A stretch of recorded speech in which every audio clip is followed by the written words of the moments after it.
Hey, salut tout le monde, c'est Carl, bienvenue à Quand il fait noir.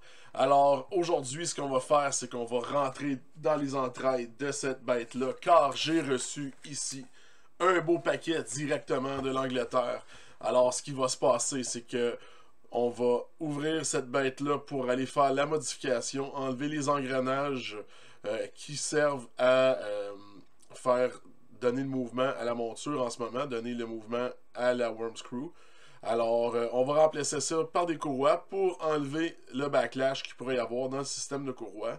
Ça va rendre la monture un peu plus silencieuse, pas que ça me dérange vraiment. La plupart du temps, je suis pas vraiment à côté de la monture quand je l'opère. Puis c'est quand même pas une monture Celestron, là. C'est pas un bruit affreux. Alors, sans plus tarder, là, on va commencer par regarder le contenu de la boîte et puis ensuite on va commencer à démonter la monture pour faire la modification le plus efficacement possible.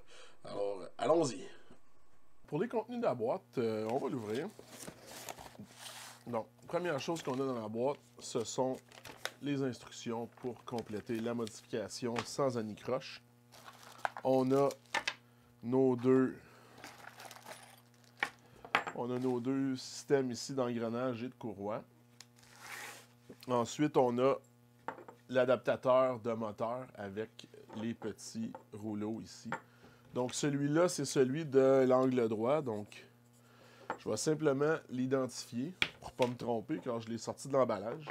J'avais complété ça tantôt, mais mon micro, la pile est morte, alors j'ai pas le choix de le refaire. Ici, on a l'axe de déclinaison.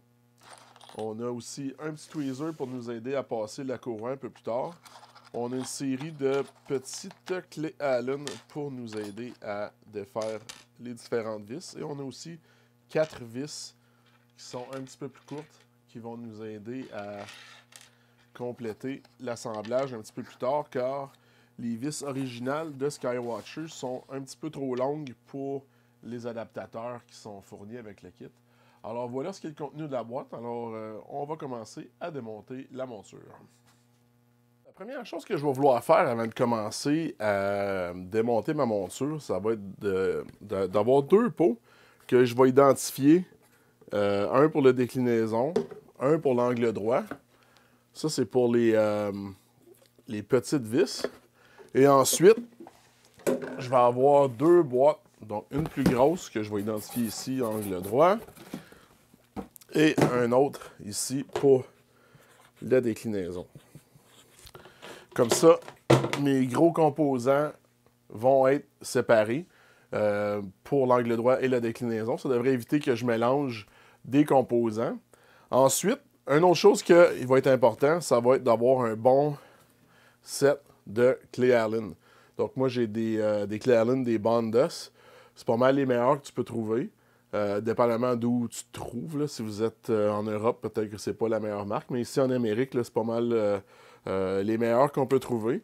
Et puis, en gardant une bonne organisation comme ça, ben, ça va me permettre de ne pas perdre de pièces, puis aussi avec des bons linkies de ne pas stripper de vis. Comme ça, mon assemblage va se refaire correctement une fois que je vais avoir complété mes opérations. Alors, la première étape, ça va être d'enlever le couvercle ici des composants électroniques. Donc, je vais défaire ces 4 vis ici. Et puis, toutes sortes de gens ont toutes sortes de façons de ne pas perdre leur vis. Alors, je vous laisse le soin par vous-même de choisir votre technique. Moi, il y a des fois où je vais avoir tendance à remettre les vis dans leur trou. C'est souvent ce qui est le plus simple à faire. Quand je fais de la mécanique aussi, de petits moteurs, ces choses-là, des fois, je prends un bout de carton pour rentrer la vis dans le morceau de carton avec un pattern. Donc ici, on peut voir que j'ai déjà démonté ça. Et puis, j'avais identifié ici l'axe d'angle droit M1 avec M1 ici, M2 avec M2 là. Donc, tout ce qui me reste à faire, c'est de délicatement retirer les fils ici. Et puis, retirer le petit LED pour le réticule du télescope là, pour faire l'alignement polaire. Donc, ça, c'est fait. Je vais déposer ça dans ma boîte avec mes composants d'angle droit. Donc, une fois que j'ai enlevé ma plaque d'électronique, ce que je vais faire dans ce cas ici, c'est que je vais remettre les petites vis dans leur trou. Comme ça, j'ai aucune chance de les perdre. Et ensuite, je sais où elles vont à la fin quand ça vient l'heure de l'assemblage.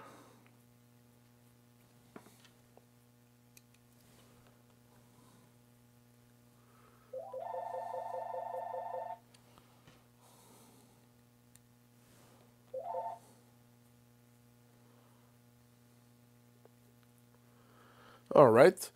Donc maintenant, ce que je vais faire, c'est que je vais prendre mon Allen key de 2,5 mm et je vais desserrer les vis ici qui tiennent mon axe de déclinaison. Donc, on peut voir que je ne l'avais pas cet été quand je l'ai démonté. Je l'ai pas... j'ai pas remis ces vis-là serrées épouvantablement fort parce que il n'y a pas vraiment de point. C'est juste pour empêcher l'espèce de gros tarot de tourner. Dans le fond, ça ici, c'est comme un gros tarot. Donc, je vais enlever la petite pièce qui empêche les contrepoids de nous tomber sur les pieds. Et puis, je peux maintenant démonter mon axe de déclinaison ici. Donc, ça va être important de porter un peu d'attention ici, car il va y avoir un bearing qui va vouloir tomber ici, là. Et puis, si on ne veut pas être obligé de tout nettoyer quand on va terminer, ben, on ne veut pas mettre de poussière dans notre bearing. Donc, moi, ce que je vais faire pour cette modification aussi, vu que j'ai tout démonté ma monture cet été, puis que tout devrait être super fonctionnel, si je suis capable de démonter certains composants sans les endommager ou les salir, ben je vais les mettre dans des sacs Ziploc que je vais pouvoir les remettre dans ma monture après sans avoir besoin de les renettoyer. Et puis ensuite, je vais retirer mon bearing comme ça. Et peu importe, là, que je le nettoie ou que je ne le nettoie pas par la suite, c'est une bonne idée. C'est une bonne idée d'essayer de le salir le moins possible, comme ça on évite toutes sortes de problèmes plus tard. Donc, je prends ce roulement à billes-là et je le mets dans ma boîte d'axe de déclinaison en compagnie de mon petit stopper à contrepoids et de mon assemblage ici de tarot et de tige à contrepoids. Alors, on continue. Donc ici,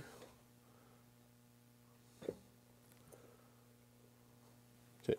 Donc ce que je vais faire, c'est que je vais retirer la tête ici, j'en ai pas de besoin. Oh, ça va être la linky de 3 mm cette fois-ci. Puis ça va m'aider à faire du meilleur travail pour désassembler mon axe de déclinaison. Donc simplement dévisser ici les 3 set screws ou vis à pression, si on préfère. Donc, encore une fois, dans mon axe, dans ma boîte d'axe de déclinaison. Ensuite, j'ai ça ici de défait. Et puis là, je pourrais pas sortir ça tout de suite. Je vais devoir désassembler toute la tête en premier. Donc ici, je pense que ça va être un 5 ou un 6 mm, un 5. Alors, on peut voir ici, il y a 4 vis qui tiennent ça. Donc, on y va. On essaie de les démancher dans un pattern croisé. Même chose quand on l'assemble ensuite. On essaie d'être délicat car on ne veut pas endommager. On veut pas endommager le système là, qui fait bouger notre monture. Le système d'engrenage, le worm screw et la worm gear. Donc, on ne veut pas faire forcer ça pour rien, là. Donc, ici, Je vais mettre ça dans mon petit pot. Donc, déclinaison.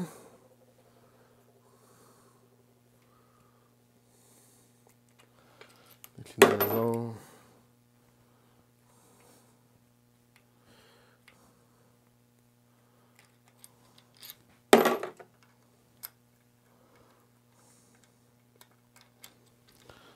Voilà. Aussi, j'ai deux petites vis qui servent à faire bouger cette partie ici de haut en bas pour ajuster la distance entre la vis et l'engrenage. Donc, je vais juste dévisser ça comme ça.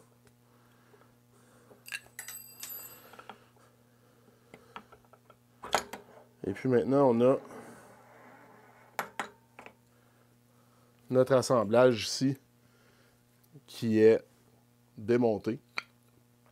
Donc, avec ça, je vais être capable d'aller changer ici la petite engrenage qui conduit tout ça, dans le fond. Donc, la courroie va passer du moteur jusqu'à cet engrenage ici. Alors, je vais mettre ça tout de suite dans la boîte et puis on continue. Alors, maintenant que mon axe de déclinaison est démonté, je vais faire la même chose avec mon axe d'angle droit.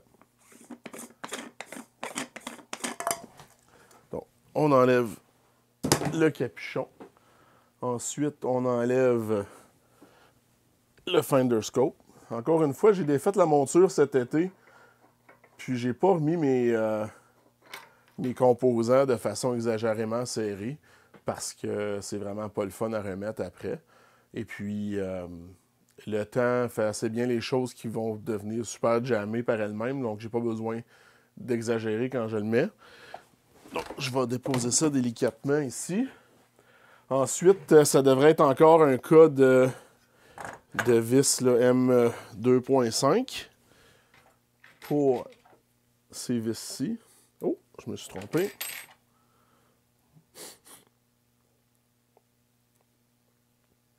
Donc, je vais démonter. Je vais dévisser, je veux dire. C'est cette screw ici.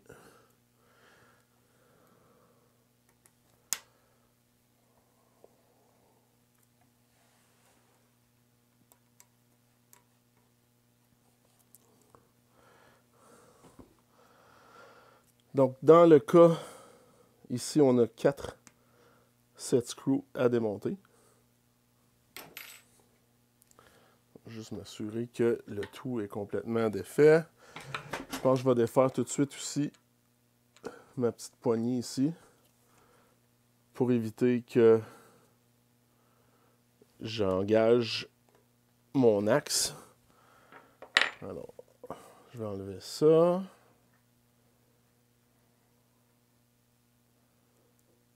Voilà. Ici, quand on défait ça, c'est important de faire attention pour ne pas perdre. Il y a un petit bout de laiton ici qui va avec la vis qui va là. Donc, c'est important de ne pas perdre le petit bout de laiton. Et puis, moi, je vais juste tout assembler ça comme ça, avec la vis. Et puis, je vais mettre ça dans mon pot d'angle droit. OK, donc ici, je devrais être... Je vais enlever le petit pointeur ici qui sert à ajuster notre polar scope, car mes set screws accrochent dedans.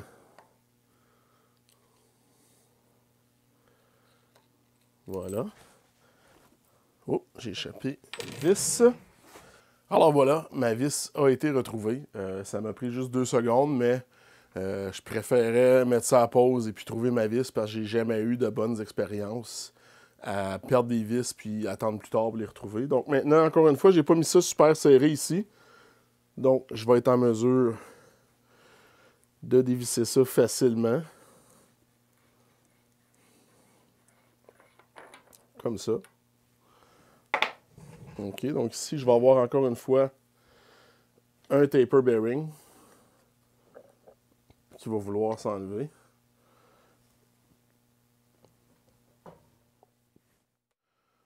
Donc là, ce que je vais faire pour pas prendre de chance, c'est que je vais enlever l'espèce de petit contour noir ici. Là, je vois pas. Je suis pas capable de dire ce que ça change dans la vie, d'enlever ça ou pas. Mais comme j'ai un petit peu de résistance ici à enlever mon axe de d'angle droit, ben, je vais pas prendre de chance. Et puis, je vais retirer ces 3 vis-là. Tout à coup que ça m'embêterait.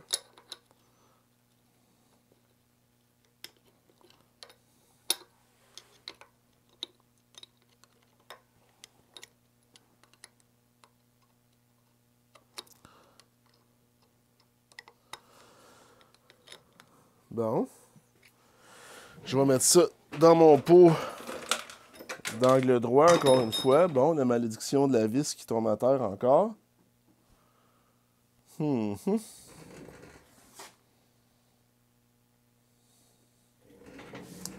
je vais la trouver plus tard pour vrai cette fois-ci.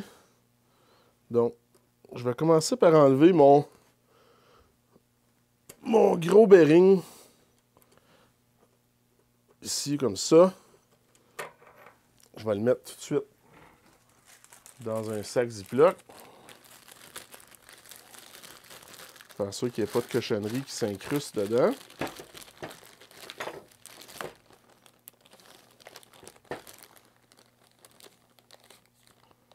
Et puis, je vais mettre ça dans ma boîte d'angle droit. Donc, ça devrait être peut-être un peu plus facile à sortir maintenant. OK, il y a besoin de se faire convaincre un petit peu. Donc, on va retourner avec le marteau ici, puis je vais délicatement taper pour le faire sortir.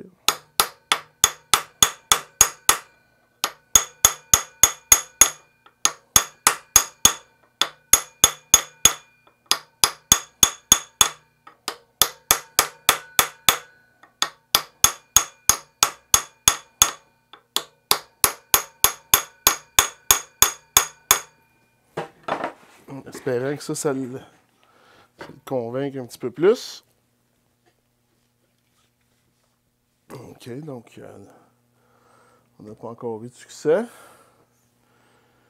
J'aime pas bien ça, taper là-dessus. Donc, ce que je vais faire, c'est que je vais dévisser ça tout de suite, puis je vais laisser un petit peu de jeu. Comme ça, ça va éviter qu'il y ait du stress qui soit appliqué sur mon worm screw et ma worm gear. Donc, je vais juste slacker ça comme ça.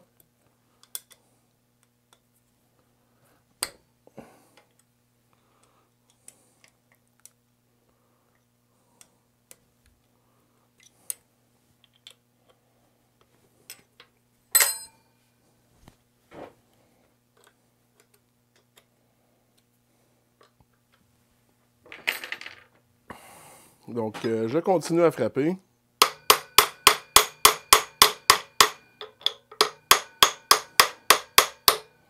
Donc, on a entendu le bruit que je voulais entendre. Donc, maintenant, ça devrait être facile à sortir. C'est que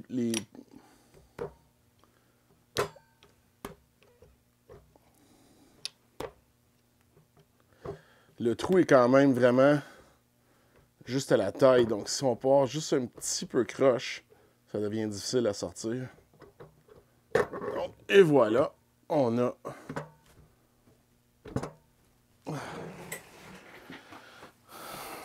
notre axe d'angle droit qui se fait désirer.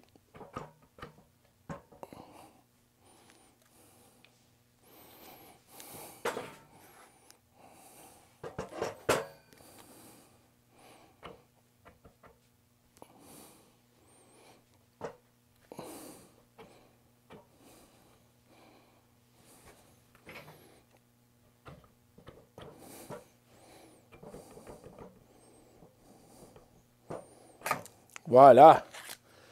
Alors maintenant, mon axe d'angle droit est retiré. Et je vais pouvoir commencer à faire les modifications pour la courroie. OK. Alors maintenant, ce que je vais faire, maintenant que j'ai ça démonté, c'est que je vais commencer par enlever ici ma règle d'angle droit, qui m'indique mes heures pour éviter les problèmes. Allez hop, dans la boîte d'angle droit.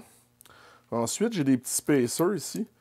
Donc, habituellement, les gens ils ont des espèces de spacers en nylon. Moi, j'ai des spacers ici, c'est en matériel... oh, pas l'air.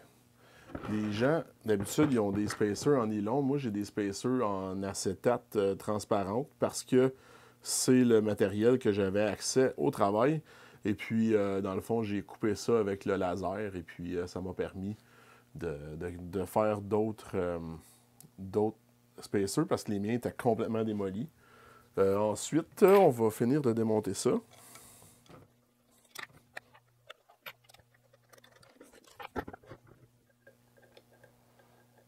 Voilà. Donc, j'ai mes 4 vis de sortie. Je vais pouvoir enlever cette composante. Je vais peut-être juste slacker un petit peu mes 2 vis d'ajustement ici. Celle d'en arrière, celle d'en avant. Et puis, cette vis-ci est assez longue que je vais devoir dévisser pas mal. Voilà. OK, super. Donc, j'ai pas vraiment besoin de... Tu sais, je pourrais tout démonter puis faire de la grosse maintenance, mais j'ai déjà tout démonté l'été passé. Donc, j'ai pas vraiment besoin de complètement tout défaire ma monture. Je peux garder, tu vois, mes 2 spacers ici, je les ai enlevés, mais je vais les remettre à leur place. Et puis, en essayant bien sûr de ne pas rajouter de la cochonnerie en même temps. Et puis, je vais sûrement peut-être jeter un petit coup d'œil à mes engrenages ici avant de le remonter plus tard. Mais pour l'instant, je garde ça comme ça. Puis, je vais me concentrer sur démonter les moteurs à l'intérieur. Donc, alors maintenant, pour cette étape-ci, ce que je vais faire, c'est que je vais enlever les moteurs de l'intérieur de l'assemblage. Donc, ce que je vais faire, c'est que je vais prendre mon téléphone ici, puis je vais y aller un petit peu de plus près pour que vous puissiez bien voir. Donc, ici, ceux-là, je les avais mis un petit peu plus serrés, par contre. Donc, voilà. Ensuite, même chose ici.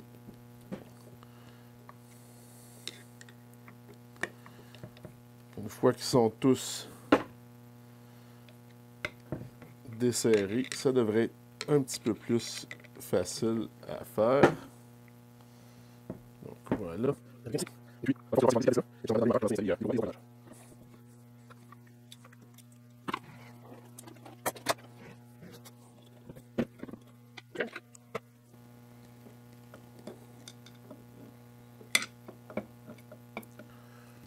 OK, donc ici j'ai mon assemblage de mon moteur d'angle droit, donc c'est ces petits engrenages ici qu'on va venir enlever un petit peu plus tard tantôt.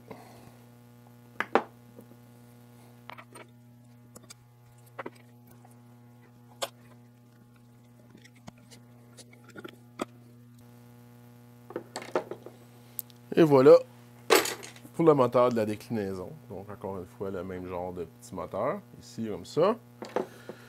Et puis, j'ai terminé avec cette bête pour un petit bout de temps. OK, donc maintenant, une fois que j'ai ça démonté, donc ici, j'ai mon axe d'angle droit qui est là. Donc, moi, ici, ce que j'ai un petit punch ici avec une pointe assez mince qui rentre bien dans le trou qui est là. Donc, j'ai pas l'outil spécial pour démonter ça. Donc, je vais juste le mettre dans le trou comme ça. Et puis, je vais y donner des petits coups dans le sens anti-horaire pour qu'il se démonte. Donc, je vais le mettre du bord où je suis confortable. Et puis, un petit coup comme ça. Tiens, voilà. Il est démonté. OK, donc, j'ai ça de fait. J'aurais peut-être dû, avant de commencer à faire ça, juste enlever la pression sur ces 7 screws ici. Donc, faire attention pour ne pas stripper les 7 screws.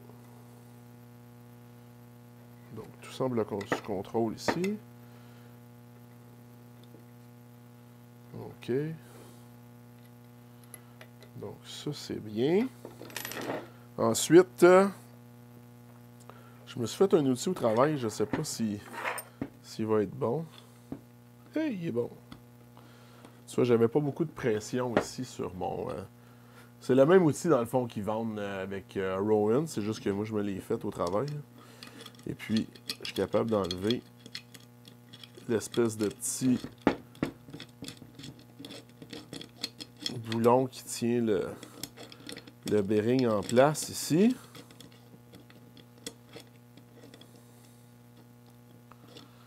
Voilà, avec un tournevis plat, je pense que ça va être plus facile pour finir la job. OK.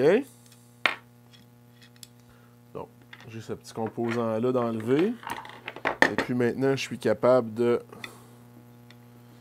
Est-ce que je devrais être capable d'enlever le... Ah, OK, ouais. Évidemment, ça va être plus difficile à cause qu'il y a le bearing qui est en place. Donc, j'aurai pas le choix d'enlever l'autre côté aussi. Comme ça. Et puis là, ce que je vais faire, c'est que je vais délicatement donner des petits coups sur la shaft en faisant sûr d'être dans le trou. Comme ça, tu vois. Ça devrait pas... Ah, tu vois ici, j'ai pas assez enlevé de mes 7 screws. Je les ai pas assez dévissés. Donc, je vais les enlever complètement. Faire sûr de ne pas rien accrocher. Comme ça.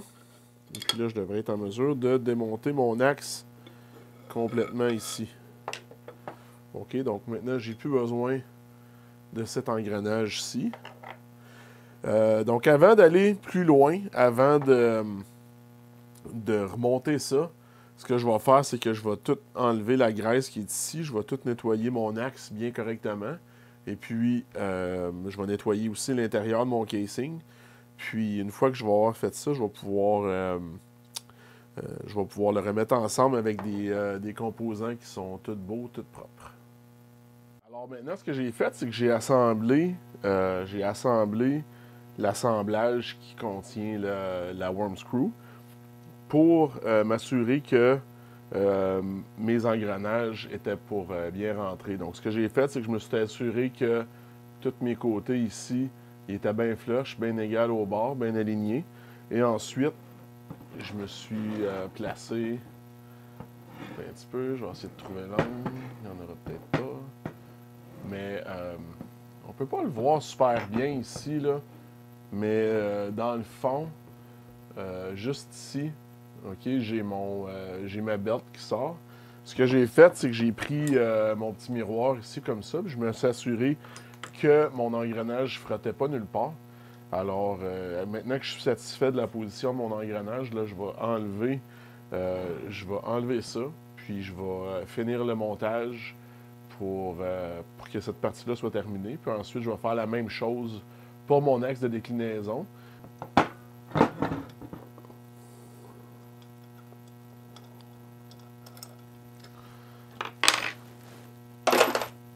OK.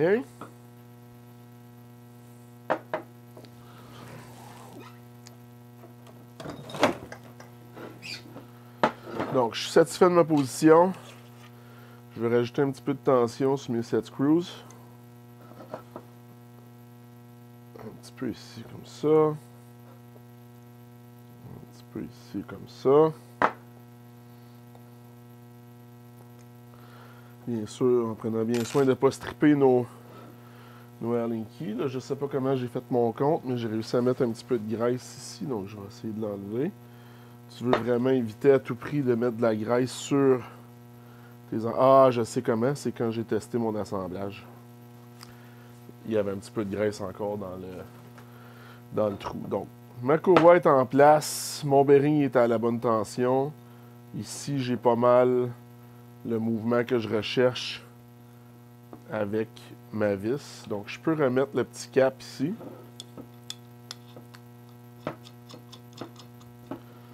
Et puis, juste mettre ça comme ça. OK? Et puis, un petit coup de marteau. Tiens. Il est locké en place. Donc, ça, c'est terminé pour ça ici. Je ne prendrai pas de chance. Je vais l'identifier tout à coup que je le mélangerai avec celui de déclinaison.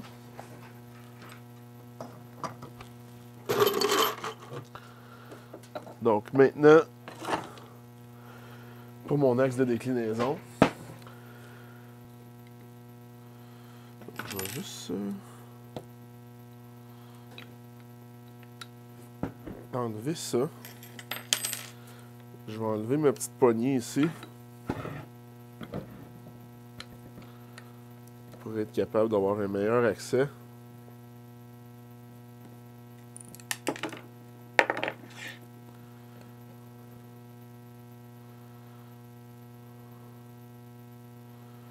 Encore une fois, en prenant bien soin de ne pas perdre la petite pastille qui n'a pas voulu sortir. Mais c'est pas grave. Donc voilà.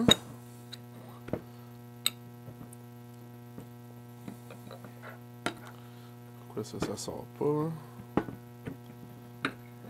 OK. Donc j'ai mon engrenage qui est enlevé ici. J'ai ça. Je vais mettre ça dans mon beau de déclinaison.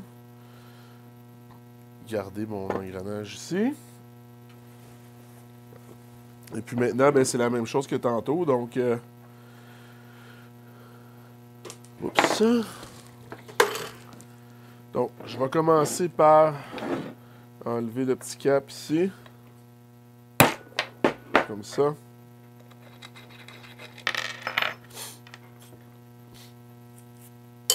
Ensuite, mon petit outil avec les plats. Il n'y avait presque pas de tension, là. Probablement que quand je l'ai assemblé l'été passé, j'aurais dû mettre plus de tension sur ces tarots-là. C'est pas une mauvaise chose que je le démanche en ce moment.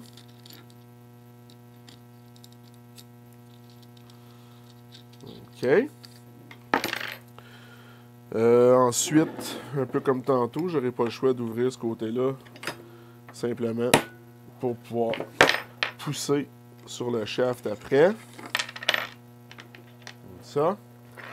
Là, c'est sûr que si votre monture est neuve ou bien si vous êtes en train de faire du travail pour quelqu'un d'autre, tu voudrais sûrement pas aller avec des outils broche à foin un peu comme moi, mais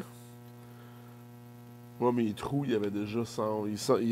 J'ai acheté la monture usagée, puis ces trous-là, il y avait déjà eu de la visite pas mal, donc c'est pas.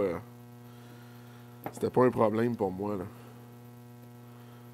Que les trous, il y a de l'air un peu magané, mais c'est sûr que si je faisais ça pour quelqu'un d'autre, j'aurais probablement pris le temps de me trouver un outil qui était plus adapté à faire ce travail-là. Mais encore une fois, j'ai pas eu. Oh, plein. Pourtant, j'ai slacké ça. Ça devrait dévisser. Pas assez, je crois bien. Mais c'est ça que je disais. Moi, j'ai pas eu vraiment beaucoup de problèmes avec ma monture. Là. J'ai vu des gens qui ont eu beaucoup plus de difficultés à démonter leur monture que moi.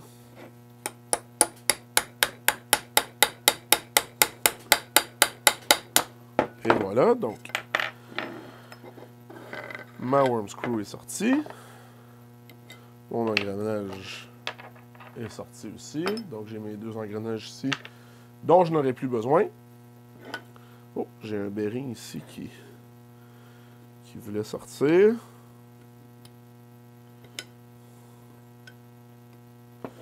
On va essayer de le remettre en place pour ne pas le perdre.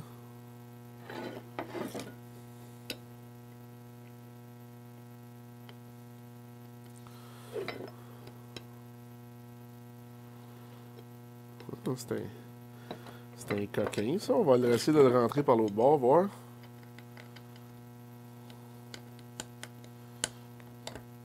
C'est beaucoup plus facile. Maintenant, je vais nettoyer un petit peu l'intérieur de mon casing. essayer d'enlever toutes les impuretés qu'il pourrait avoir.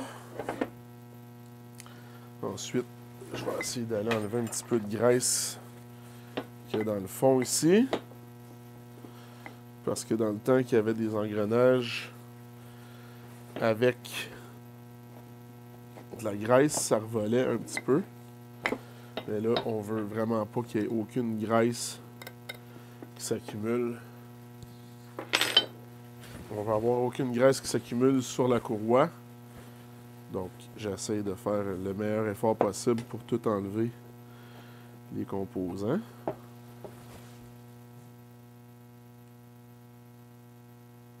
Voilà. Oups! Donc, ça a l'air bien beau. OK. Ensuite, pour l'engrenage, je vais juste enlever la graisse qu'il y a dessus un peu vite fait comme ça. Et puis, je vais le nettoyer correctement avec du produit nettoyant de pièces mécaniques ainsi qu'un bon coup de soufflet à l'air. Donc, je vais faire ça.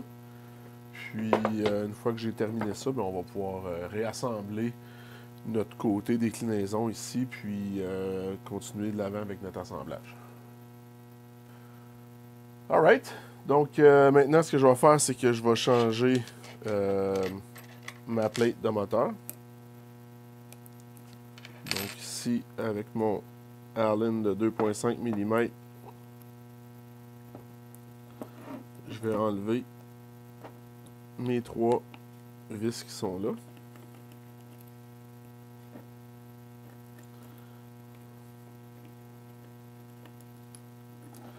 Donc, ça, je mets ça de côté. Ensuite, ici, pour enlever ça, il y a un outil qui se vend. Moi, je m'en étais fait un, mais étant donné que j'avais pas démangé les choses, il ne fera pas, là. Ça sera pas la bonne chose. Donc, il va falloir que j'y aille avec le bon vieux système D qui risque fort probablement des 2 tournevis plats.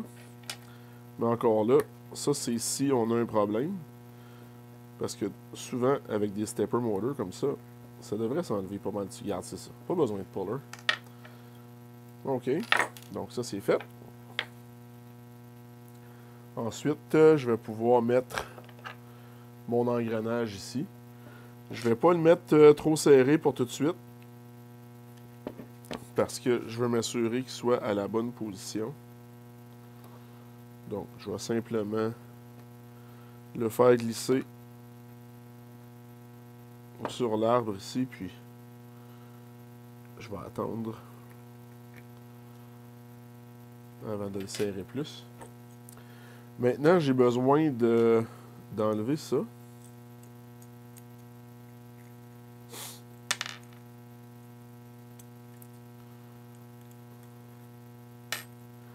Pour mettre mon moteur dessus. C'est un assemblage en 2 temps. Donc ici, j'ai ces 2 parties qui se démontent. Ensuite, il va avoir une position. Ça ne change rien vraiment la position parce que le moteur, l'engrenage est au centre. Par contre, l'endroit où le fil va aller, ça risque d'être un petit peu plus problématique. Donc, je vais regarder sur mes instructions ici. Donc, si je regarde ça, déclinaison, j'ai mon fil. J'ai mon fil à gauche pendant que mes fentes sont à droite sur mes instructions. Donc, ça règle ce problème-là. Je vais maintenant assembler ces vis-là.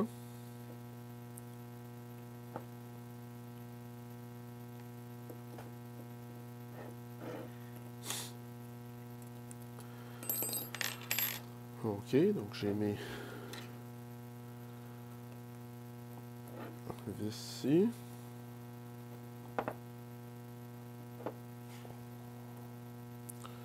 Là, ça sert à rien de... Il faut mettre quand même une bonne tension, mais il n'y a aucune utilité à stripper le trou, là. Okay, fait qu'on essaye de serrer ça avec vigueur, mais intelligemment. Voilà, donc ça s'en va pas nulle part. Maintenant, la raison pour laquelle j'ai pas serré mes vis trop fort ici tantôt, c'était parce que il fallait que j'ajuste ici avec mon axe de déclinaison. Donc, j'ai besoin de m'assurer ici, si je fais ça de même, puis que je fais ça de même. Tiens. Donc, j'ai besoin de m'assurer que mes petits rouleaux sont parfaitement alignés avec mes engrenages ici. Donc là, mon engrenage, je vais le faire sortir un petit peu par là, parce qu'il est un petit peu trop profond. Donc,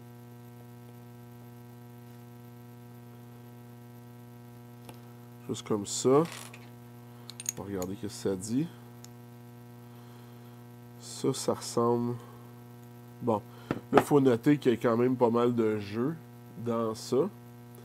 Mais pour l'instant, ça, c'est direct comme que je le voudrais. Alors, je vais serrer ça en place. OK, donc ça, c'est une vis. 2 vis.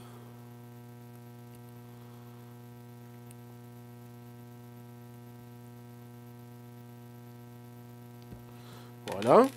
Donc ça, c'est fait. Maintenant, je peux mettre ça ici avec les socket set screws, les socket cap screws qui étaient déjà en position quand j'ai démonté le tout tantôt.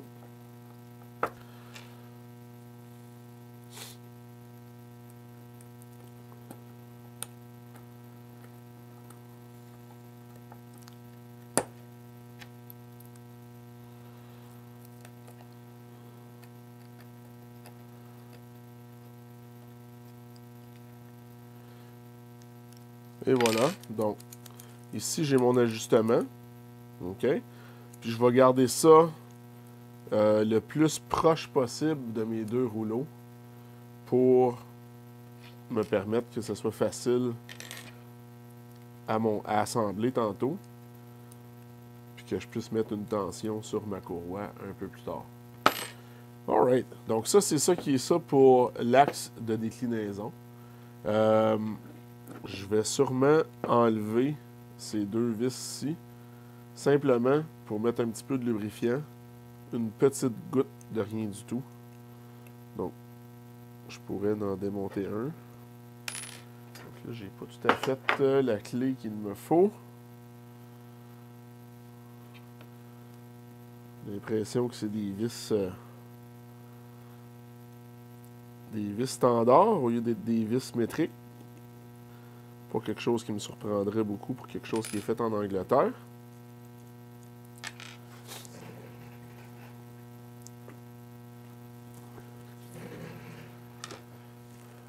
Je vais juste me... Oh, je vais perdre ma vis. Zoomer out un peu. Là. Voilà. OK. Donc là, j'ai ma Super Lube ici. Et puis, je vais en mettre là un petit poil de rien du tout.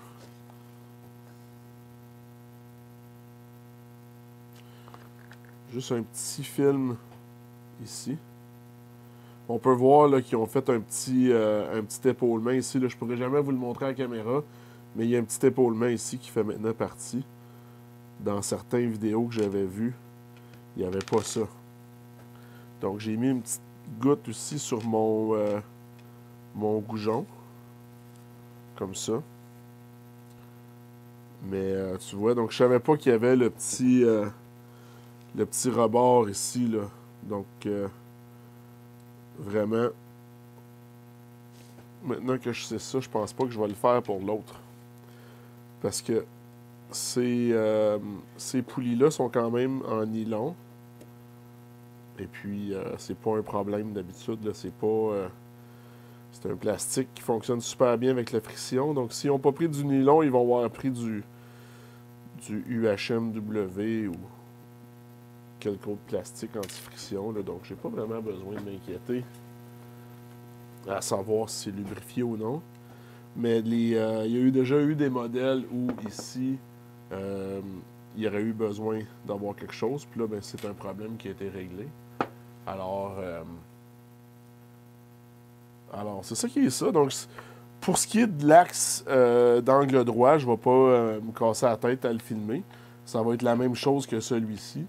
Et puis, après ça, ben, une fois que ça c'est complété, ben, on va commencer à finir le montage de tout ça, là. OK, donc maintenant, je suis prêt à réassembler mon axe de déclinaison. Alors, ce que je vais faire, c'est que je vais commencer par mettre ça ici, comme ça. Donc, avant de faire ça, je me suis assuré que tous mes composants étaient propres, qu'il n'y avait aucune poussière. J'ai tout soufflé correctement. Là, maintenant, il me reste juste à assembler. Donc, je vais descendre la worm gear dans son trou. Ici, comme ça. Voilà, avec les spacers. OK, là, j'ai ma gear qui est ici. Avant d'aller trop loin, je vais mettre du super lube partout.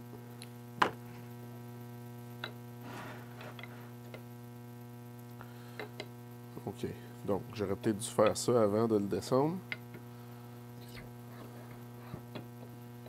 C'est comme ça. Donc, je ne vais pas en mettre une tonne, mais je vais quand même m'assurer qu'il y en a sur toutes les dents. Avant de commencer.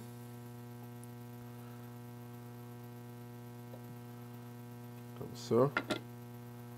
Donc, tout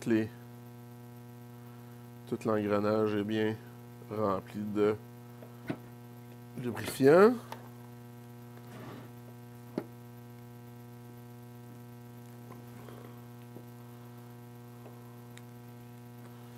Comme ça.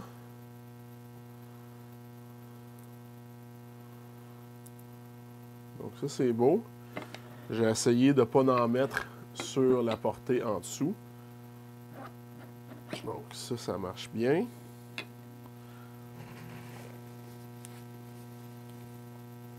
Et puis je vais faire la même chose pour ma vis. Je vais m'assurer que ma vis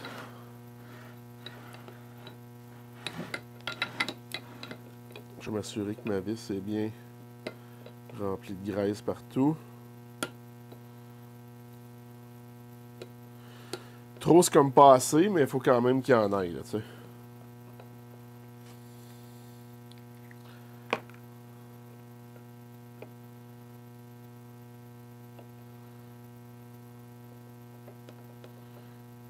Quand j'ai démonté le télescope la première fois, c'était de la grosse graisse noire dégueulasse, puis il y en avait partout.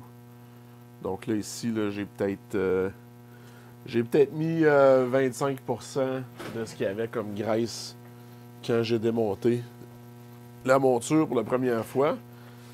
Sauf que moi, j'utilise du super lube, puis je sais qu'avec le super lube, ça n'en prend pas beaucoup. Alors, je vais réassembler ça ici, comme ça.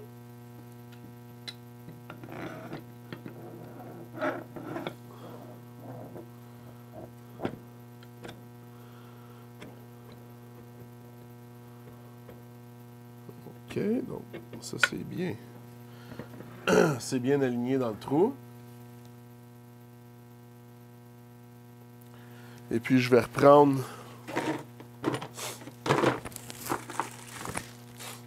mon bearing de tantôt, qui est encore tout propre parce qu'il était dans son ziploc.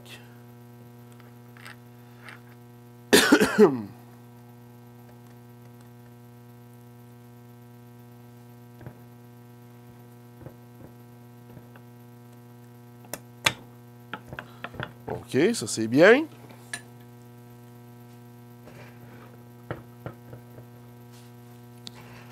vais donner juste un petit coup d'air ici à l'intérieur de ça.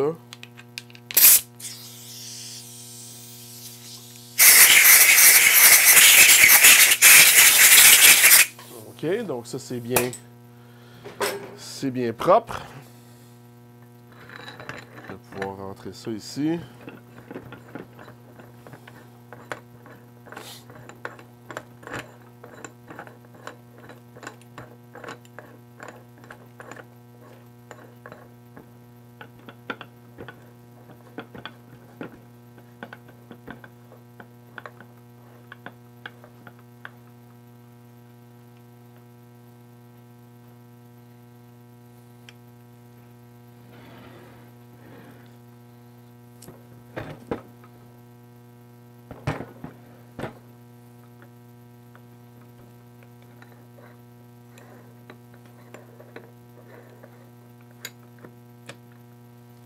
OK.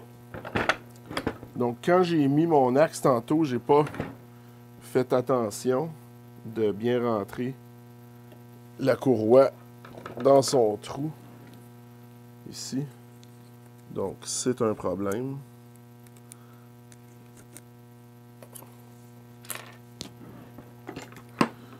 Donc, je vais complètement l'enlever pour être capable de mieux la remettre.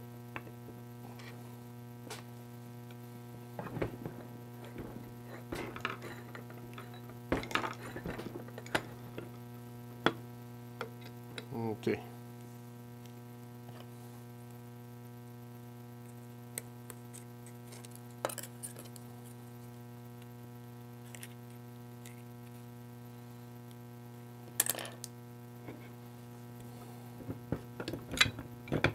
Tiens. Ça fait beaucoup plus de sens.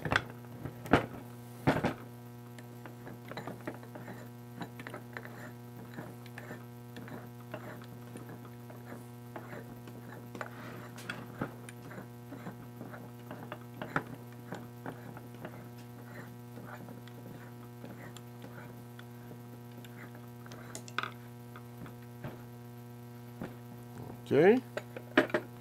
Donc là, ici, mon assemblage est quand même libre. Et puis quand je mets de la tension ici, là, je peux voir que mon bearing est quand même pas mal bien écrasé.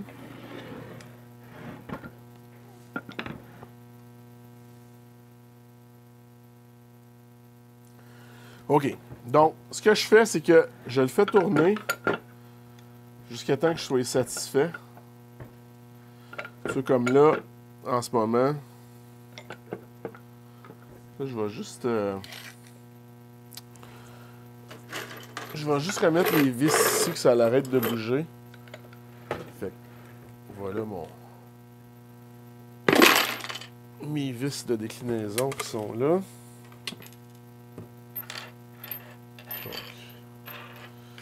J'ai mes 4 vis ici. On va juste remettre ça dans le pot rapidement.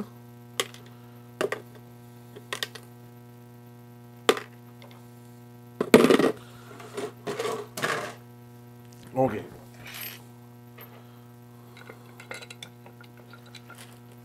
J'aime pas savoir que ma worm screw elle se promène n'importe comment là, à l'intérieur ici là. Fait que je préfère remettre les vis sans les serrer trop fort pour tout de suite, juste pour tenir le casing en place.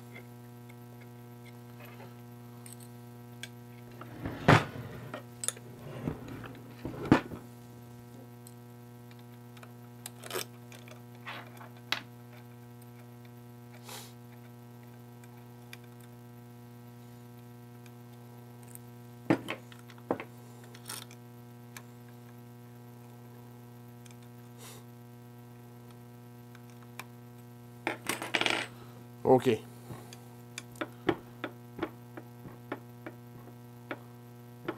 Donc ça fait plus de sens. Maintenant, j'aime pas trop la tension que j'ai ici. Je vais y en enlever un petit peu. OK, donc ce que je cherche là, c'est le jeu. Puis là, je ne semble pas avoir de jeu nulle part pour l'instant. Puis, donc, je vais pouvoir resserrer les 7 screws ici. Oh, mauvaise clé. La 2,5 mm. Donc ça, je vais y revenir un petit peu plus tard, mais pour l'instant, ça va me permettre, comme je pense pas le modifier beaucoup la tension sur cette bearing-là, mais je vais quand même contre-vérifier tous mes serrages de bearing, puis de worm gear, puis de worm screw un petit peu plus tard, juste pour m'assurer que j'ai pas fait de gaffe là-dessus. Là. Bon, ça c'est bon. Fait que là, on peut entendre un petit peu le... OK, ça c'est le slack qu'il y a entre la vis puis la gear en ce moment. Donc c'est vraiment pas ce qu'on veut. Fait que je vais jouer ici. Mais qu'est-ce que je pourrais le mettre sur ce bord-là?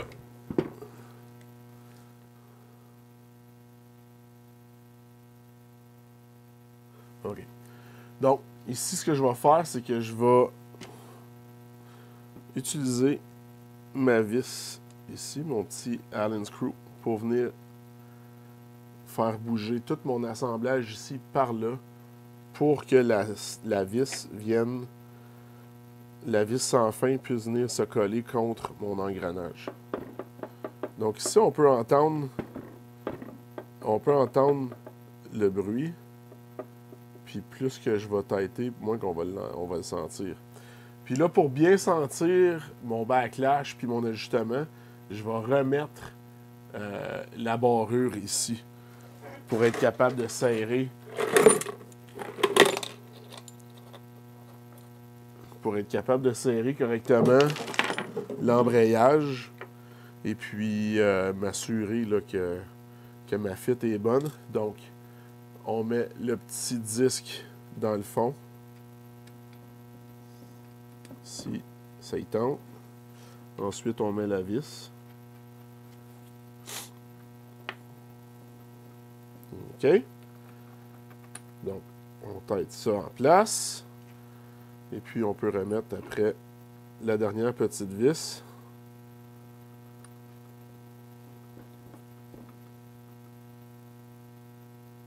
Qui va venir empêcher notre levier de se sauver dans la noirceur. Et puis maintenant, j'ai désembrayé. Et puis là, je suis embrayé. Et puis là, ça me permet de mieux sentir le backlash.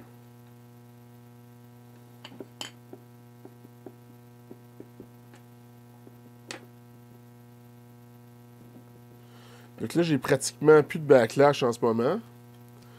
Et puis, je vais juste venir mettre un petit peu de tension de l'autre côté.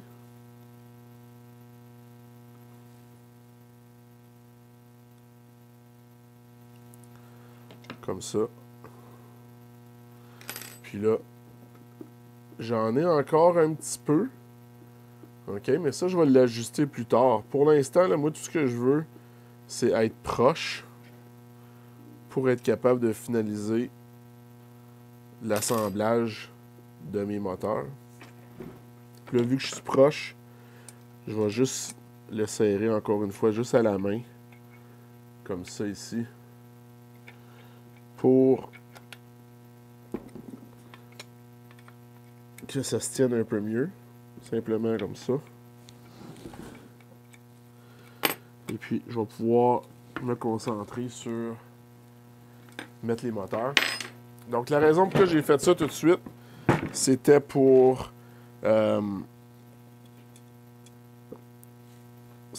m'assurer que tout fonctionnerait bien. Donc là, j'ai mon axe ici qui est prêt.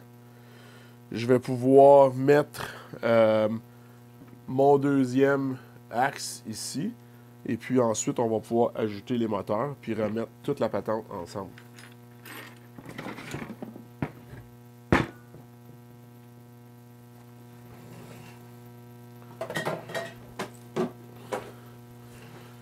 Donc là, ça ici, ça a l'air bien beau, bien propre. OK, j'ai mes petits washers. ça.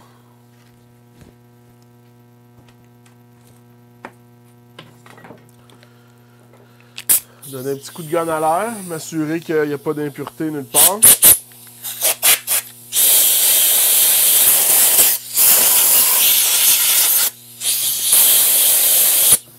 Surtout dans la vis de mon engrenage.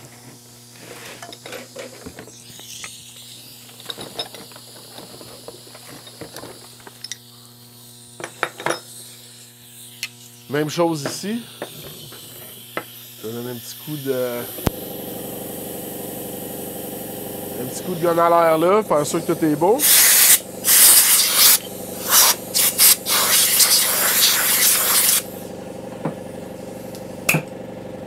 Donc, on continue.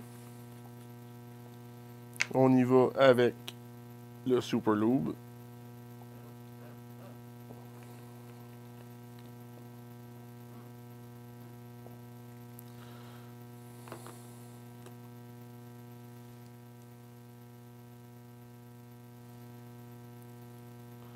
Encore une fois, je veux que mes dents soient toutes remplies, mais je veux pas que ça déborde partout.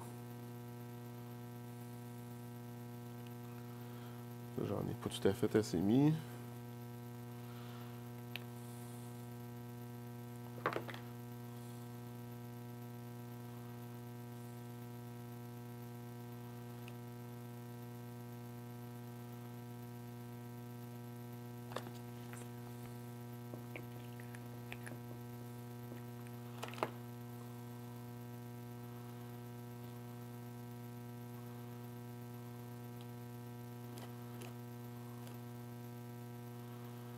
Excellent.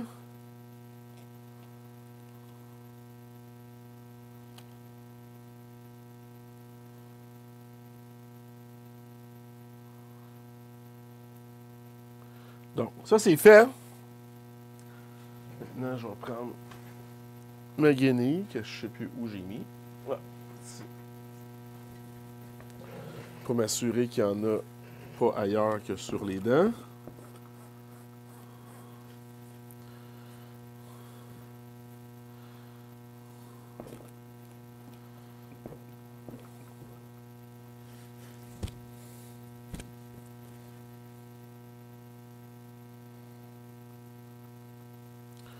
OK, excellent.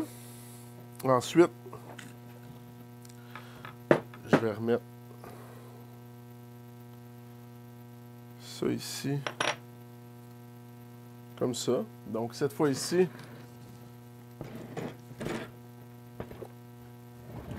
bon, ça commence à être lourd un peu.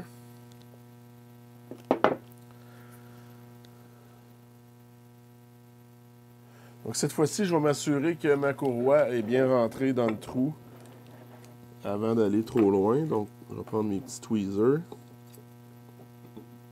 Comme ça.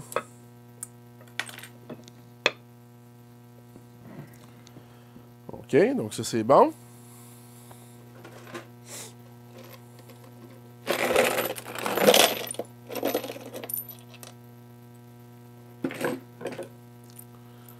Je vais prendre mes vis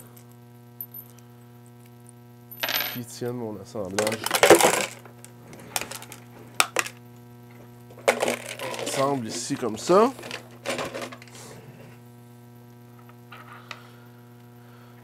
Simplement les serrer juste pour dire. Juste les mettre snug. En bon langage français correct.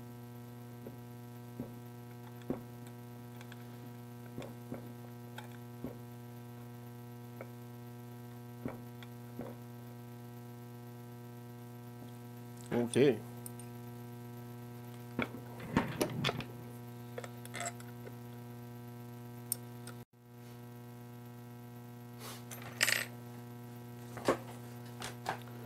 Bon. Pour une raison ou une autre, je peux pas enregistrer plus que 20 minutes avec ma caméra. Puis là, le 20 minutes s'est écoulé, je crois, quand j'enregistrais. Donc, j'ai aucune idée de quand ça a coupé. Alors, je vais juste faire l'axe d'angle droit comme ça avec vous autres. Puis, si j'ai manqué quelque chose, ben, ça sera ça qui est ça. Parce qu'il n'est pas question que je redémange ça juste pour le montrer correctement à l'écran. Alors, j'ai mon adaptateur ici. Je vais le déposer un peu comme j'ai fait tantôt. Là,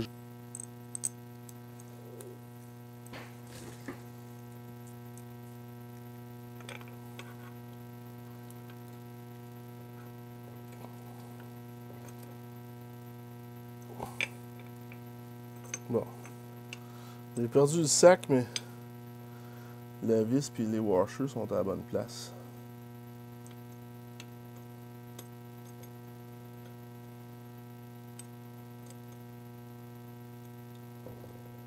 Allez, rentre dans ton trou. Tiens.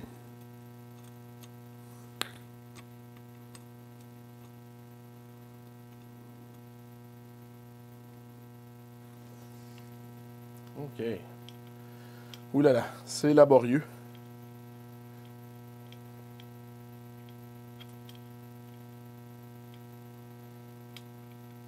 Tiens, je vais laisser du lousse en masse. On va essayer d'y replanter ça avec la Allen key.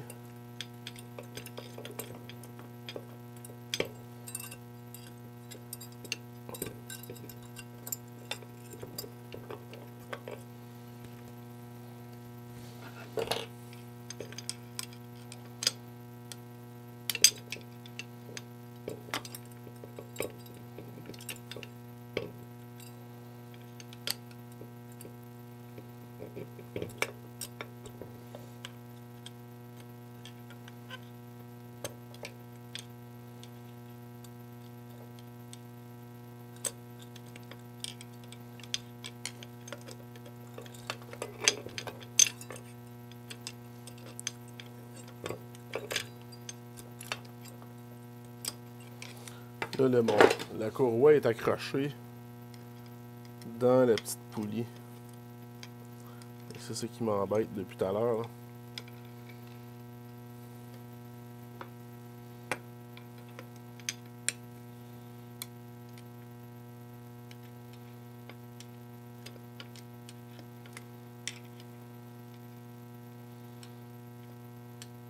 Avec 2 tournevis plats, ça irait sûrement mieux.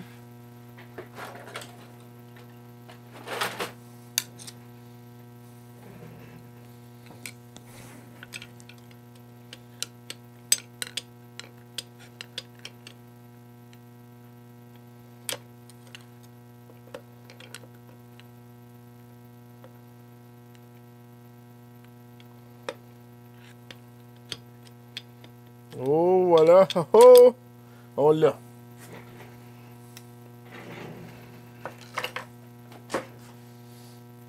J'ai même pas sacré en plus. En tout cas, ailleurs que dans ma tête. OK. Donc ça, ma petite courroie est dans son spot.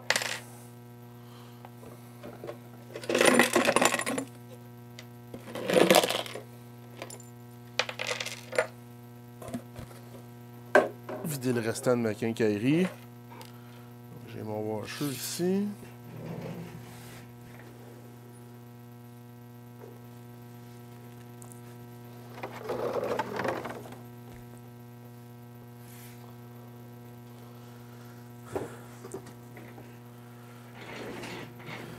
OK, j'avais échappé mon lock washer par terre. Je le retrouve.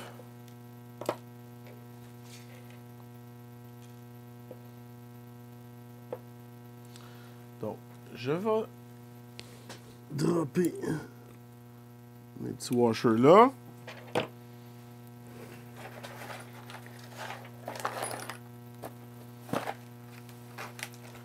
Prendre la dernière vis qui est fournie avec le kit. Ah oui, c'est vrai, mon petit bout de plastique qui est dans le fond là. Hein? OK, donc, petit bout de plastique avec ma vis. OK. Je vais venir à côté ça là doucement.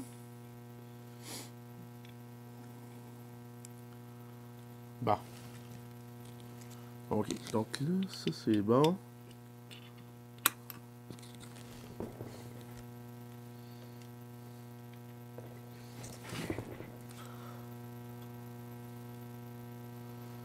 Ça a l'air à peu près droit. Hein?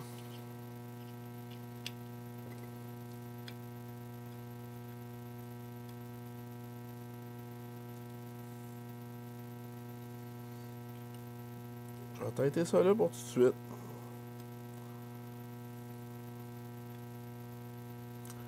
Tâter ça là pour tout de suite. Et puis, si jamais j'ai besoin de bouger ça, ben ça sera pas la fin du monde. Là.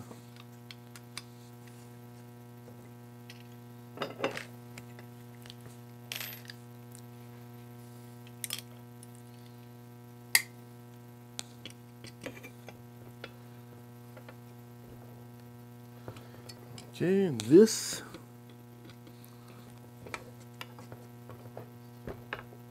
Deux vis, excellent. Bon. Là, le bout moins fun.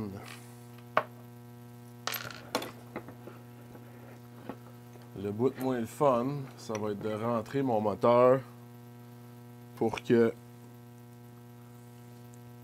rentre ici dans la petite courroie, mais qu'il soit à la bonne place dans le fond. Là. Donc, on va essayer d'enlever ça du chemin.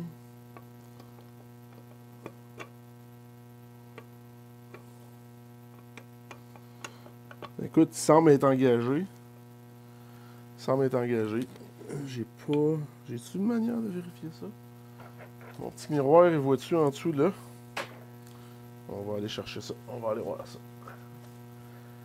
Avec une petite flashlight.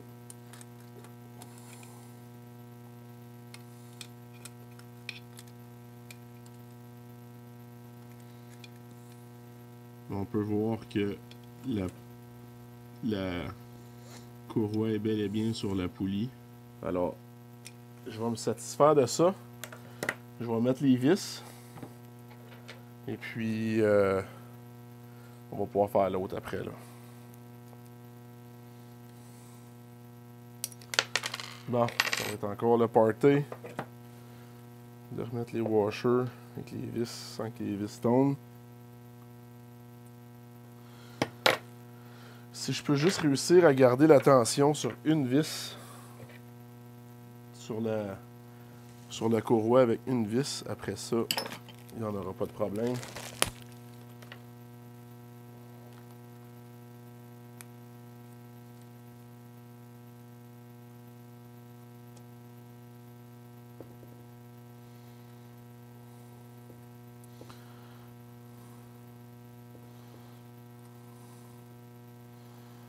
OK, donc ça c'est une vis.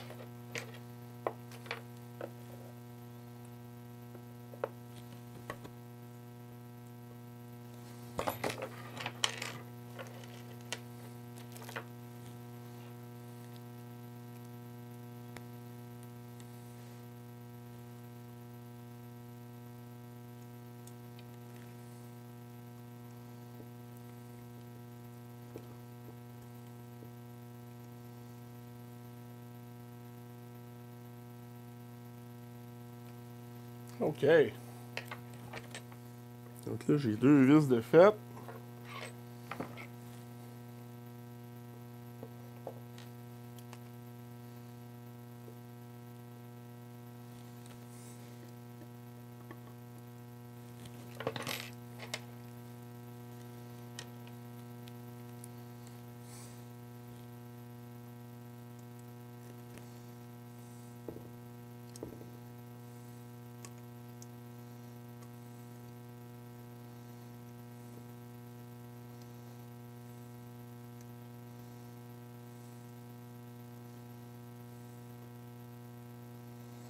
OK.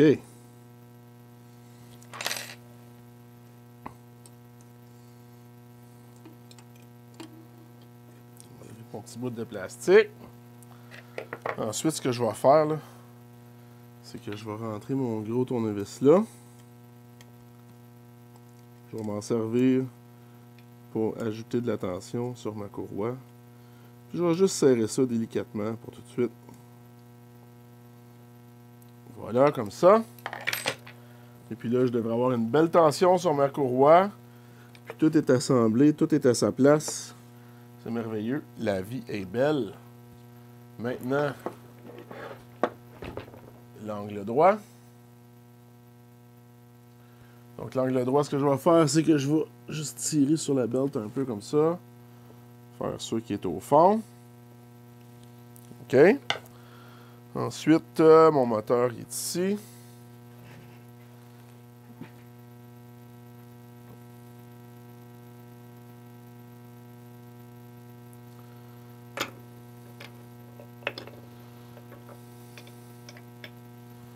Ouais, sais-tu quoi? Sur les images, l'endroit où il fallait mettre le fil, là, ça n'a pas rapport pantoute, parce que là, mon fil, il va être complètement sur mon axe de déclinaison. Là. Fait que là, je vais être obligé de démancher mon moteur, puis de tourner le fil vers la droite. Puis en plus, si on regarde ici, là, il y a de la place pour, c'est correct, là, mais c'est pas... ça n'aurait pas été mon premier choix de le mettre là. Donc, je vais arrêter la vidéo pour tout de suite, puis je vais revenir quand je vais avoir changé mon moteur de bord. Alright, donc maintenant pour la partie le fun.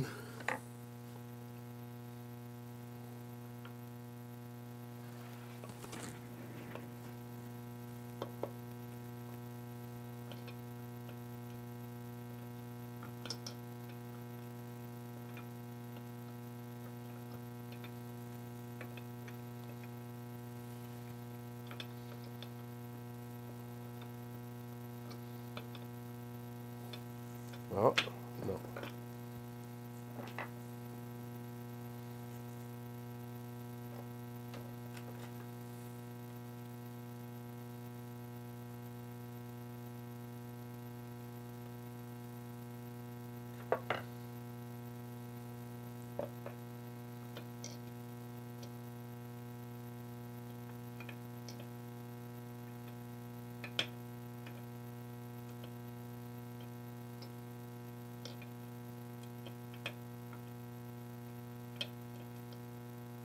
Oh, je pense que ça l'a catché. Oh non, je l'ai échappé.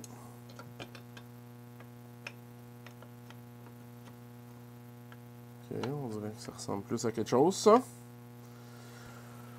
On va aller inspecter avec le miroir si j'ai un bout de l'entrée quelque part de sensé.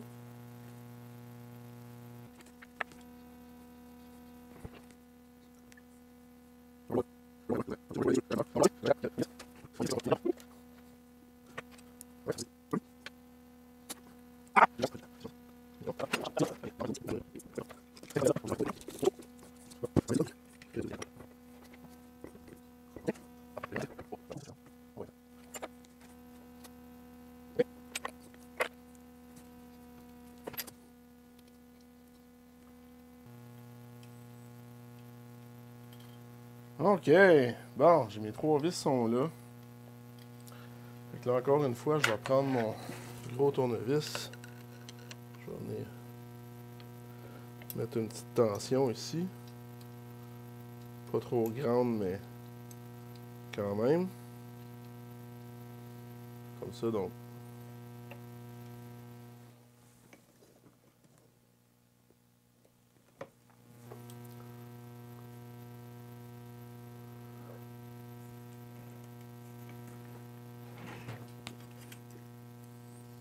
Bon. Fait que j'ai mon Allen-key là. Je vais juste tourner mon tournevis pour mettre un peu de tension sur le moteur et la courroie par le fait même. Puis je vais tighter ça là. Pas trop fort, mais je vais quand même les accoter comme il faut les 3. Puis je vais revenir là-dessus après, mais bref. Mes deux moteurs sont assemblés avec les courroies, avec toute la patente. Maintenant, ça va être de faire des tests là, en position avec les moteurs, voir quel genre de bruit ça fait, puis peut-être un peu lire le manuel d'instruction, voir quelle sorte de tension qu'il recommande. Mais bref, je suis capable de remettre ça dans ma tête de monture principale, là, puis passer à d'autres choses. OK, donc maintenant que ça c'est fait, ce que je vais faire, c'est que je vais donner un petit coup de soufflet. Ici. M'assurer que j'ai pas aucune impureté qui viendrait gêner le bon fonctionnement de ma monture. Ensuite, je vais réinsérer la tête à sa place en espérant que ce soit un petit peu plus facile que l'enlever.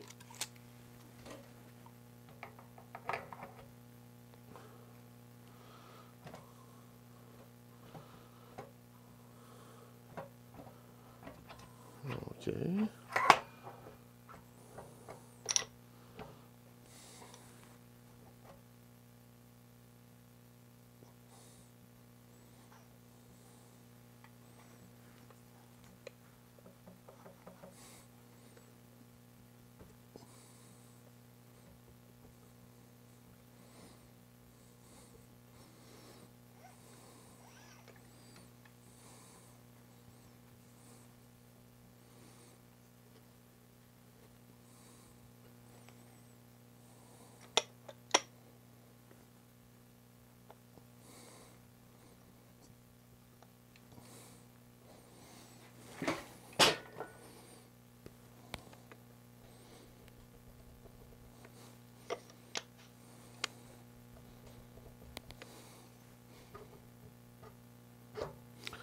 Et voilà, donc,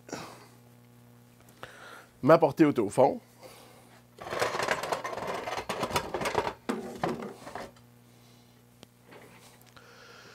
Maintenant, je peux remettre mon gros bearing du bas avec l'écrou d'ajustement.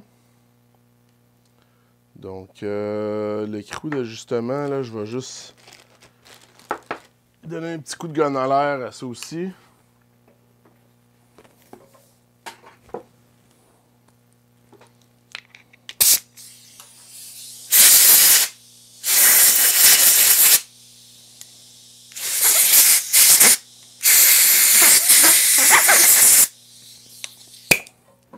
Bon. J'ai fermé mes yeux pour faire ça, là, mais si jamais vous décidez de donner du gun à l'air, pas de lunettes, là, sachez que vous mettez vos yeux pas mal en danger. Là. Bon, ça, il n'y a pas l'air d'avoir d'impureté qui s'est accroché à ce bearing-là, donc on va juste le pousser à son spot. On va venir ajouter cet écrou-là.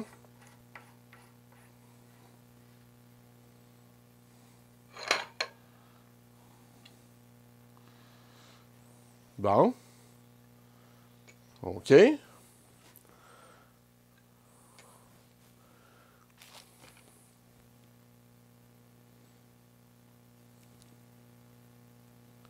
On va mettre quand même une bonne tension sur notre axe d'angle droit parce que c'est celui qui travaille le plus fort. Là. On n'a pas besoin d'être autant gêné avec celui-là.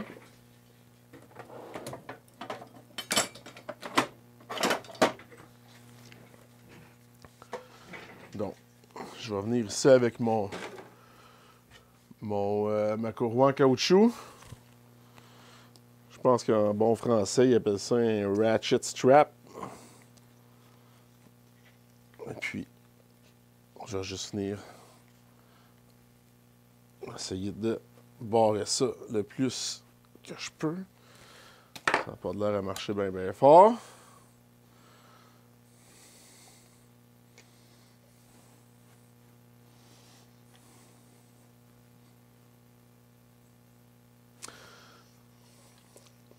J'ai pas de jeu, mais ça bouge quand même assez facilement.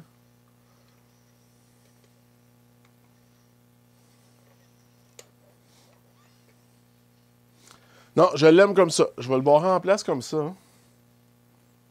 Donc, il y a 4 vis à pression qu'on doit serrer ici.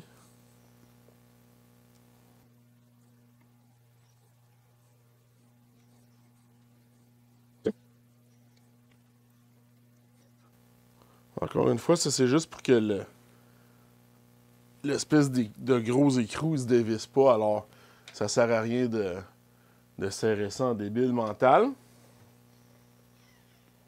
OK, donc ça, j'aime ça.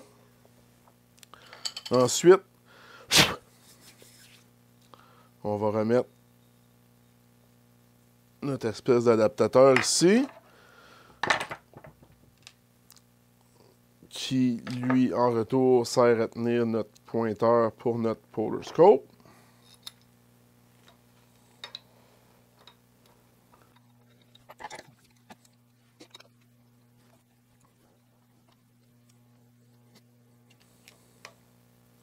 OK, ça c'est fait. On va remettre notre petit pointeur pour le Polar Scope.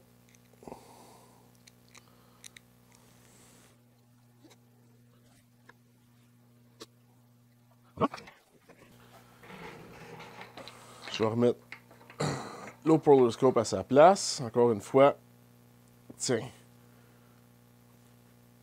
C'est en masse serré pour moi. Là. Je verrais pas pourquoi je mettrais ça plus serré que ça. Là. Si jamais il vient lousse, je vais le retailler puis ça finit là. Ensuite, je pourrais remettre la barrure de ma clutch sur mon axe d'angle droit, qui est sur l'autre côté ici.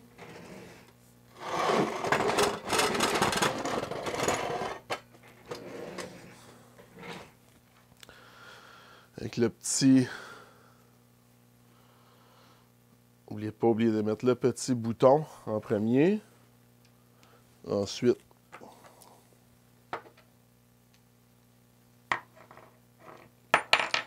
on remet la vis.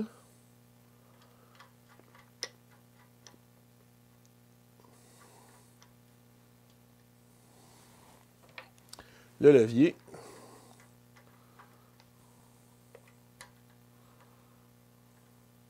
Tiens, moi j'aime cette position-là.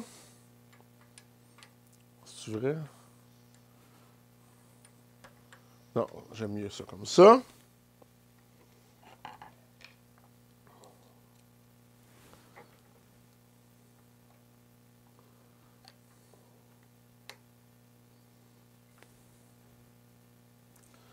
Tiens.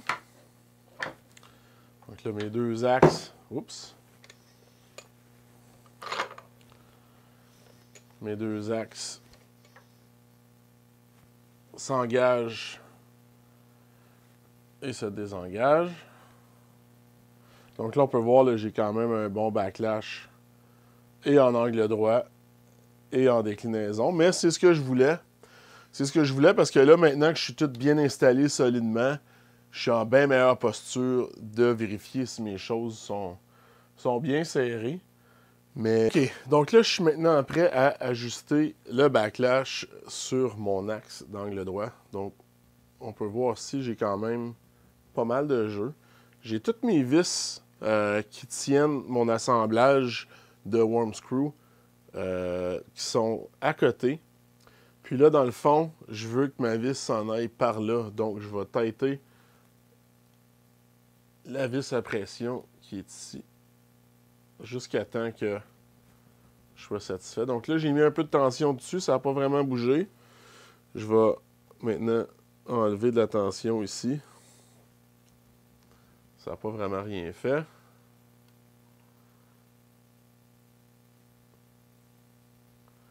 OK, là, je peux sentir que le backlash diminue beaucoup.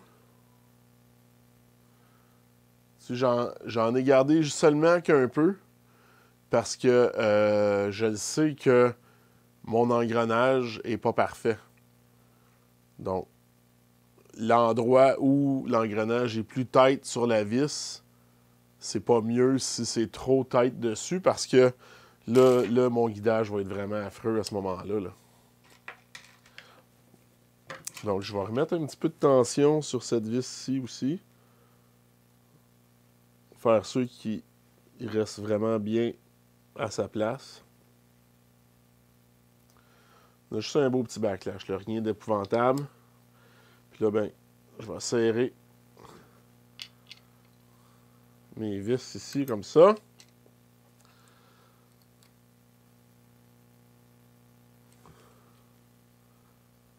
OK, donc ça, c'est bien raisonnable.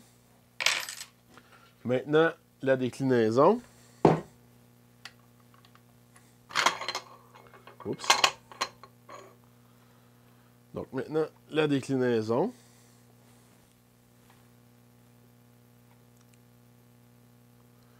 J'ai pas une tonne de backlash avec la déclinaison déjà, mais je vais quand même essayer de l'améliorer.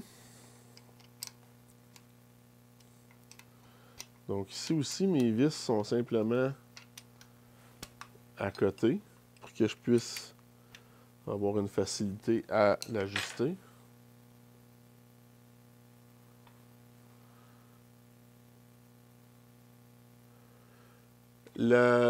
Mon axe de déclinaison, ça me dérange moins si je suis à côté dans ma vis parce que une fois que je suis en position, ça bougera presque plus. Ça va bouger un petit peu à gauche, un petit peu à droite pour compenser pour les erreurs de guidage, mais j'aurais pas le même effet qu'avec mon angle droit ou si je suis trop à côté dessus, ça fait bouger tout le télescope au complet. Là.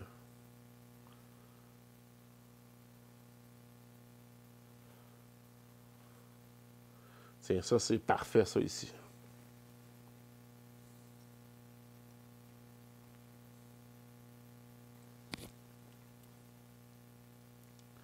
Voilà, j'ai pratiquement pas de backlash ici. Donc, je vais venir serrer ces vis-là. Ça n'a pas besoin d'être trop serré.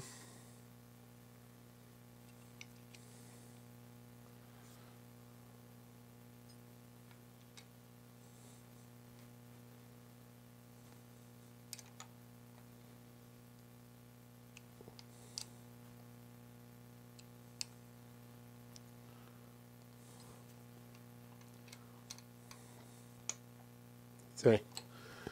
Si j'avais un torque wrench, là, probablement que je mettrais peut-être 10-15 livres de pression, là, gros max.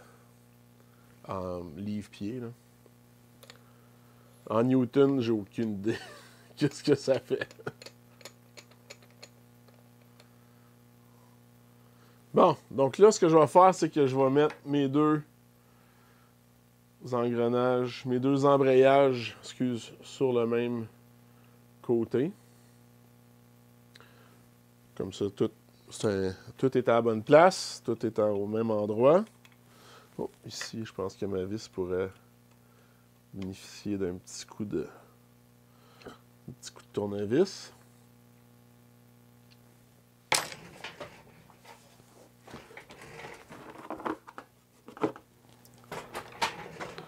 OK, donc je vais remettre mon support télescope que je sais pas vraiment pourquoi j'ai enlevé ça tantôt. Je vais remettre aussi mon anti-contrepoids sur le pied dans la noirceur.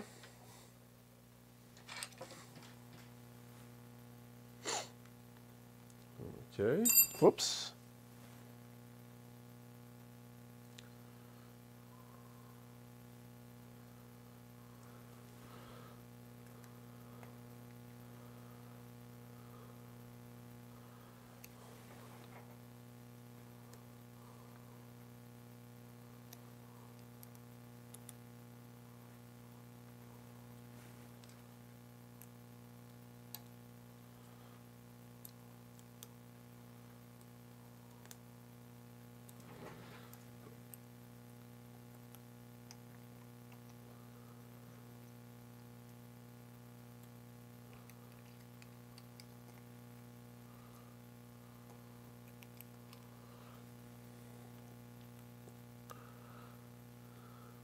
Bon, voilà. Ça, c'est complété. J'ai un petit peu de backlash encore dans mon axe de déclinaison, mais quand ça va être à moins 15 dehors, probablement que tout va rapetisser et qu'il n'y en aura peut-être pas de backlash ou ça reste à voir, là, mais pour l'instant, je préfère être conservateur, avoir un petit backlash de rien et puis de l'ajuster par la suite.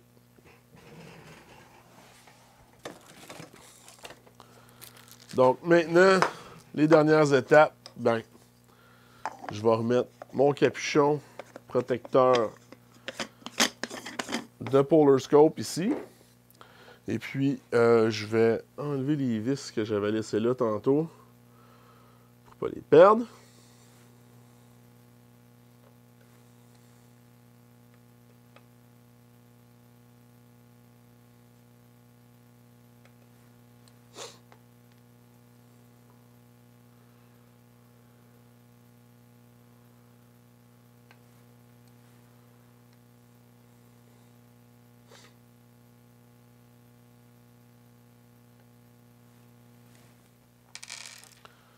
Donc, voilà. Maintenant, je vais reconnecter mes fils.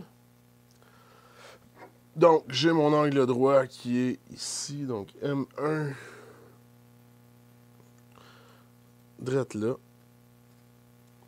J'ai mon M2 qui est ma déclinaison. Drette là. Et mon fil que je suis pas vraiment convaincu que j'ai le goût de le rebrancher parce que quand il fait noir puis je branche ça, si ma monture est à on, je vois rien d'autre que du rouge au travers de mon Polar Scope, là. Mais je vais le remettre pareil. De toute façon, ces temps-ci, je fais mon alignement polaire avec Nina, qui est excellent. Ben, je pense. C'est pas comme si j'avais vraiment un Pole Master pour le comparer avec. Mais avec ça, je me dis pourquoi j'en achèterais un Pole Master. J'ai Quiv de Lazy Geek l'a comparé. Puis on est en dedans de 1 ou 2 arcs minutes, je pense. Qui est gros en termes de guidage, mais en termes d'alignement polaire, là, je pense que 1 ou 2 arcs minutes, c'est 10 fois mieux ou 5 fois mieux que juste prendre le Polar Scope normal. Donc, déjà là, c'est une amélioration. Voilà. Donc, c'est ça qui était ça pour la modification. Installer le kit de courroie de Rowan Astronomy sur ma vieille EQ6 Pro. Alors, j'ai bien hâte de tester ça, voir quelle sorte de résultats j'ai. Là, je me rends compte que j'avais pas mis beaucoup de tension sur mes moteurs. Là, j'ai remonté ça plus pour des fins de vidéo que n'importe quoi. Mais quand je vais faire mes tests, je vais le démonter. Je vais m'assurer que la tension sur les courroies est adéquate. Et puis, je vais remonter ça de façon finale. Et puis, il reste plus juste à attendre une soirée dégagée là, après ça pour tester mon guidage s'il est meilleur qu'avant. En ce moment, j'avais environ Dans les meilleures soirées, j'étais en dessous d'un arc seconde. Dans mes moins bonnes soirées, je suis au-dessus de 1.5 à 2 arcs secondes. Donc, c'était un peu problématique. Donc, c'est pour ça que j'ai voulu faire cette modification-là, parce que c'est difficile de trouver une monture de ce temps-là. Puis, quand on les trouve, sont dispendieuses, même les usagers.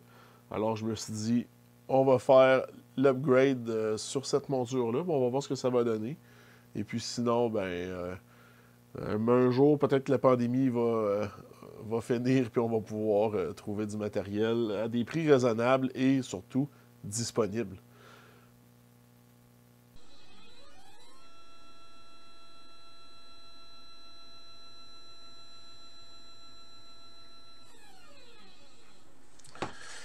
Ça y est, c'est complété. Alors, j'ai sorti ma vieille télécommande pour l'occasion afin de faire bouger ça sans avoir besoin de démonter toutes mes installations sur mon pier dehors. Alors, c'est un succès, ça fonctionne. J'ai ajusté la tension sur mes courroies pour qu'elles soient pas trop tendues, mais assez pour qu'il n'y ait pas de lousse dans la courroie. Maintenant, on se lance dans mon prochain gros défi qui est attendre que le ciel soit dégagé pour prendre des images du ciel profond avec ma nouvelle monture modifiée et mon télescope. Alors, on se voit dans une prochaine vidéo et n'oubliez pas de regarder en haut quand il fait noir.